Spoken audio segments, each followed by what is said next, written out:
Teks cerita sejarah atau novel sejarah, materi pembelajaran Bahasa Indonesia kelas 12 semester ganjil oleh Nixon Tampu Bolon, Guru Bahasa Indonesia SMA Negeri 2 Lubuk Pakam.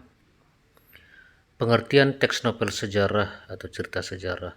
Novel sejarah adalah novel yang di dalamnya menjelaskan dan menceritakan tentang fakta kejadian masa lalu yang menjadi asal muasal atau latar belakang terjadinya sesuatu yang memiliki nilai sejarah. Teks cerita sejarah adalah naskah cerita yang atau narasi rekaan mengandung unsur sejarah. Cerita sejarah sering dituliskan dalam suatu karya sastra atau novel.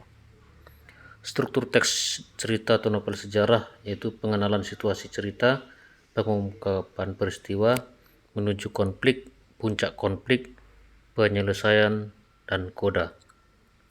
Ciri kebahasan teks novel sejarah ada beberapa ciri, yaitu satu, menggunakan banyak kalimat bermakna lampau, banyak menggunakan kata menyatakan urutan waktu, banyak menggunakan kata kerja, banyak menggunakan kata kerja menunjukkan kalimat tak langsung, banyak menggunakan kata kerja menyatakan sesuatu, menggunakan banyak dialog, menggunakan kata-kata sifat.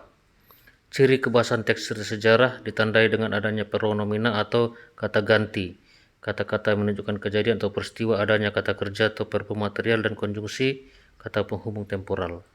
Perbedaan teks cerita sejarah dengan novel sejarah. Teks cerita sejarah dibagi menjadi dua, yakni teks sejarah dan fiksi sejarah.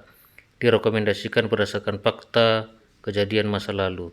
Novel sejarah dibagi menjadi dua, yakni novel sejarah fiksi atau non-fiksi, bercerita tentang kejadian masa lalu dengan dibumbu-bumbui sastra. Demikian, terima kasih.